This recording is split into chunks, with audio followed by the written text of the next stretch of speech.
Que Jesus Cristo de Nazaré abençoe a tua vida poderosamente. Que a tua vida seja agraciada, abençoada pelo Deus Todo-Poderoso, por aquele que entrou no barco de Pedro. A palavra de Deus vai dizer que Pedro ficou a noite inteira pescando e não pegou nada, não apanhou nada. Ovelha amada, escuta com bastante atenção no que eu vou te entregar. Eu já estou todo arrepiado aqui. Eu estou sentindo a graça de Deus tomando esse ambiente que eu estou aqui.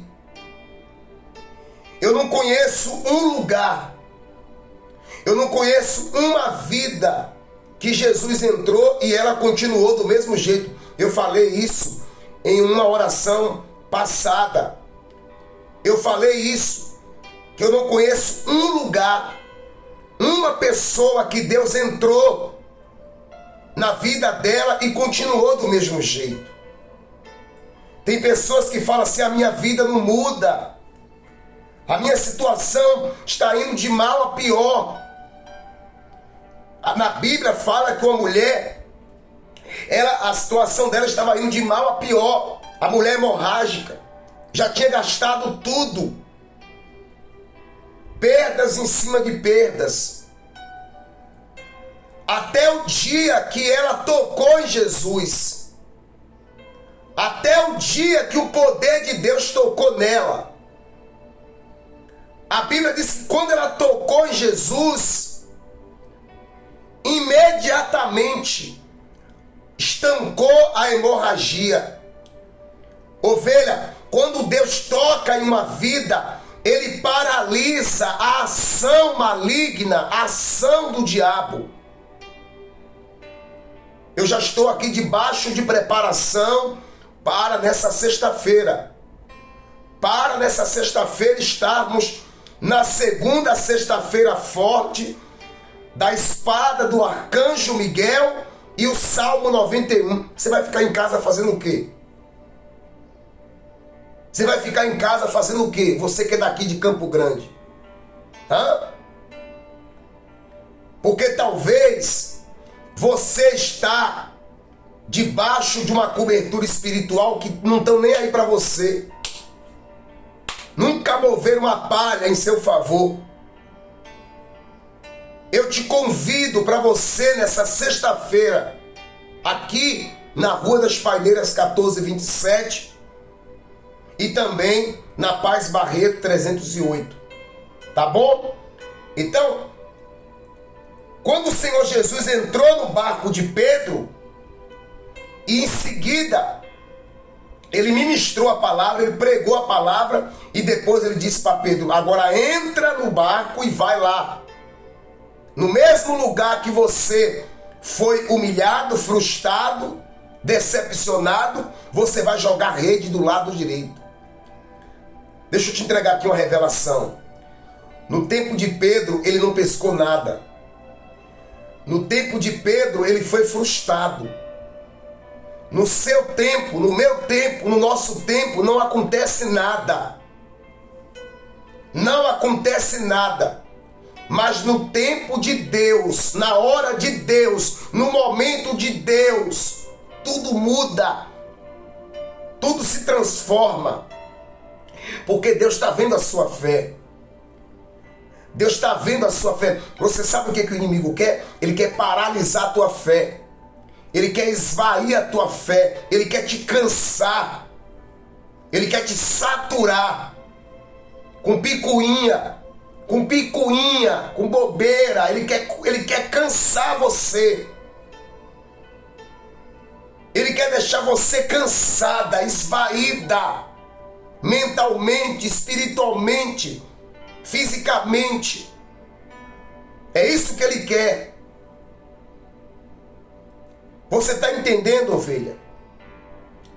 Pedro disse ao Senhor: por causa da tua palavra, debaixo da tua palavra, eu vou. E ele foi. E lá ele lançou a rede. no lugar que o Senhor Jesus mandou. No lugar que o Senhor Jesus mandou, ele lançou a rede. E a Bíblia diz que ele pescou muitos peixes. E no meio dos peixes, da grande quantidade de peixe, ele pegou 153 grandes peixes, ao ponto que o barco ficou a ponto de afundar. Dele chamar os companheiros: ei, me ajuda aqui, ei, vem cá. Começou a chamar os companheiros para poder tirar aquela quantidade de peixe que ele tinha colocado no barco dele. No tempo de Deus, no tempo de Deus, meu amigo, o peixe cai na tua rede sem tu jogar ela. No tempo de Deus as coisas se encaixam. No tempo de Deus as coisas acontecem. No tempo de Deus as coisas fluem. No tempo de Deus as coisas vêm para a tua vida naturalmente. Vai se preparando, vai orando, vai descansando, vai se cuidando, vai se aperfeiçoando, vai abrindo tua mente, vai estudando, vai fazendo a obra de Deus, vai evangelizando, vai ganhando almas, vai fazendo aquilo que você ama fazer. Ame as pessoas. Não pense só em você, não. Não pense só em você, não. Não seja egoísta, por favor. Não seja egoísta. Ovelha amada, deixa eu falar uma coisa para você. Não só tem você na fila, não, viu? Você pensa que só tem você, é? Você acha que Deus só tem você? Você acha que Deus quer salvar só você? Eu pastoreei uma igreja. Eu fui pastor numa igreja chamada Jacobina, uma cidade de Jacobina, Bahia. Fui pastor lá. E tinha um rapaz esse rapaz foi no culto. O culto das 15 horas. Na época era uma terça-feira forte que a gente fazia. A terça-feira forte, né? E aí a gente tinha uma campanha, uma corrente muito forte de libertação. E aí esse rapaz, ele ia na igreja de vez em quando. Ele não era muito assíduo na igreja. Ele não era aquela pessoa que ia na igreja ali domingo, quarta, sexta, segunda. Não, ele não ia. Ele ia de vez em quando. De vez em quando, quando dava na telha, ele ia na igreja. E aí ele queria ir na igreja e me encontrar na igreja. Ele queria que eu estivesse na igreja lá. Se eu não tivesse, ele não entrava, ele não participava dos cultos. Aí eu lembro de um obreiro, seu João, que Deus abençoe seu João. Que Deus abençoe seu João. Um obreiro bem casado, dedicado à obra, caráter, cheio do Espírito Santo, homem de Deus. Nesse dia de terça-feira, ele folgava justamente na terça. Ele folgava, ele tinha um mercadinho, ele deixava a esposa no mercadinho, a neta no mercadinho, e ele ofertava o dia de terça-feira para ficar me auxiliando na igreja. E aí eu lembro que nesse dia eu tive que fazer um socorro. Eu tive que fazer um socorro de uma família. Alguém passou mal, alguém estava em casa incorporado, e aí eu tive que ir socorrer essa família. E eu falei, obreiro, se eu chegar atrasado, tu começa o culto para mim. Tu começa o culto para mim. E aí eu sei que eu não consegui chegar nem no culto. O culto era às 15, eu sei que eu cheguei lá umas 16h15, 16h20. O obreiro já tinha feito o culto. Inclusive o culto tinha sido uma bênção, as pessoas amou o culto, teve a palavra, teve a oração, porque é isso que importa. Se Deus estiver presente, pode estar uma criança em cima do altar. Não se apegue ao homem, não fique escolhendo pregador, não fique escolhendo igreja. A sua bênção vai vir de onde você menos espera. Sua bênção não depende de homem. Aí esse rapaz chegou na igreja lá, olhou assim, viu que não estava. Cadê o pastor? Como se eu fosse empregado dele. Como se eu fosse empregado dele. Como se só existisse ele de alma. Como se ele fosse o único biscoito do pacote. Eu não quero esse tipo de gente do meu lado, pessoal. Gente assim, sabe, sinceramente. Pessoas que se acham, se sentem. Pessoas que acham que, poxa, Pode ser a pastora, pode ser a missionária, pode ser a obreira, pode ser o obreiro. Se a pessoa tem caráter, se a pessoa tem Deus, se a pessoa tem o Espírito Santo, se a pessoa está ali no altar com verdade. E vou te falar uma coisa, meu caro. Para alguém subir no meu altar é porque eu conheço a pessoa. Se você chegar aqui na nossa igreja e tiver uma pessoa no altar, é porque eu conheço aquela pessoa. Eu já atendi aquela pessoa, eu já conversei com ela, eu sei do caráter dela, eu sei a forma que ela trata a família dela, eu sei a maneira que ela lida com as almas. Então não cabe você julgar as pessoas pela aparência. Isso eu falo para você e para mim. E aí, na época, eu sei que ele saiu da igreja revoltado, porque eu não estava na igreja, mas o obreiro estava. Inclusive as pessoas, inclusive a igreja, ó. As pessoas saíram da igreja abençoada, aquele obreirozinho ali que ninguém dava nada por ele, tem o Espírito Santo, ele tem Deus no coração, ele tem amor pelas almas, ele estava o dia inteiro em jejum junto comigo. Sua bênção não depende de homem, depende de Deus. De você abrir a mente, a cabeça, o coração, esquecer o passado, esquecer as mágoas, os ódios, os rancor, os complexos.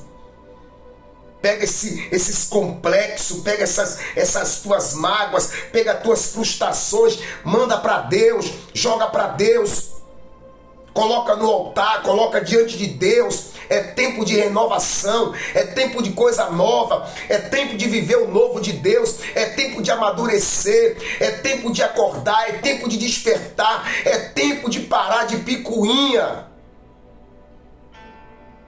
Aquele rapaz ouviu que ele não gostaria. Da minha boca eu falei coisas para ele. Naquela época não tinha WhatsApp, não tinha Facebook, não tinha nada. Eu esperei ele chegar na igreja. Um dia ele voltou. Quando ele voltou, eu falei o que ele nunca esperou ouvir. Você está entendendo, minha ovelha? Eu quero te ensinar a buscar Deus. Eu quero te ensinar a buscar Deus de uma forma pura, simples, genuína. Porque talvez você foi ensinada de uma forma que até hoje tua vida não mudou. Talvez você é uma pessoa que foi ensinada de uma maneira que tua vida até hoje não mudou. Ovelha, eu estou procurando mudar muitas coisas em mim, ovelha. Eu mudo, eu estou procurando. Todos nós. Um dia eu ia fazer um culto, Deus falou, não faz. Eu tinha me preparado para subir no altar, Deus falou, não sobe. Pede para fulana fazer o culto. E fulana foi, rapaz, acredite, naquele dia, com aquela palavra que ela deu, com a mensagem que aquela menina deu na igreja, você acredita que depois do culto, 13 pessoas entrou no meu WhatsApp pedindo para se batizar? Tu acredita nisso? Eu me preparei para fazer o culto, eu jejuei e tal. Na hora que eu estava indo, Deus falou, não vai, não vá. Olha a importância da gente ter sensibilidade à voz de Deus. Aí eu cheguei, chamei a pessoa, falei, faz o culto para mim, por favor. Eu falei, Deus mandou. Aí ela foi, simples, rapaz, uma pessoa simples. Fez o culto, acho que ela não pregou nem 15 minutos. Foi rápido, objetiva. Ela pregou, orou, eu fui e finalizei o culto, acabou o culto, questão de 30 minutos, 13 pessoas entrou no meu WhatsApp querendo se batizar. Talvez se eu fosse fazer, se eu dissesse assim, eu vou fazer, se eu fosse um orgulhoso, eu vou, talvez ninguém ia se converter, a palavra que eu ia dar não ia tocar em ninguém. Talvez a forma que você está agindo não está tocando em Deus, não. A maneira que você está se comportando talvez não está tocando em Deus. Você precisa, eu tô aqui para falar, não é o que você quer ouvir, não. É o que você precisa ouvir. Talvez a forma que você está agindo, a maneira de como você está pensando, a maneira de como você está ofertando, dizimando, a forma como você está tomando a Santa Ceia, a maneira como você trata as pessoas, não está agradando a Deus. Muda. Mudemos. Viremos cristãos. viremos cristão. Não podemos ser pessoas que pensamos só em nós. Isso aqui não é indireta para ninguém, não. Eu não trabalho com indireta, eu trabalho com a palavra de Deus. Porque antes de ser pastor, primeiro eu sou homem. Eu sou homem, eu não trabalho com indireta, rapaz. Eu trabalho com a palavra de Deus. Pastor que joga indireta, pessoas que ficam jogando indireta, é que não tem o Espírito Santo, não tem argumento, não tem a palavra, não tem Deus. Quem fica jogando indireta para os outros. Deus não joga indireta, não. Deus joga a palavra. Porque é com a palavra que os outros se convertem. É com a palavra que a vida muda. Tá pegando, tá? Tá tomando posse? Tá tomando posse? Espírito Santo, eu venho aqui, Pai, orar, suplicar, interceder, rogar o Teu nome por essa vida que o Senhor escolheu. Essa oração chegou a essa vida, porque o Senhor sabe que dentro dela tem coisas que precisa mudar. Precisa mudar, sim. E ai dela, ai de mim, ai de nós que retrucar e dizer que não, que não, que não. Espírito Santo, que nós venhamos mudar, que nós venhamos nos amolecer, ceder. Como Naamã chegou na casa de Eliseu. Eu vou falar sobre isso meia-noite. Meia-noite eu vou falar sobre isso. Meia-noite eu vou falar sobre isso. Pai, toca em nossa vida. Toca em nossa vida. E todos os que crêem, digam amém e graças a Deus. Que Deus abençoe sua vida.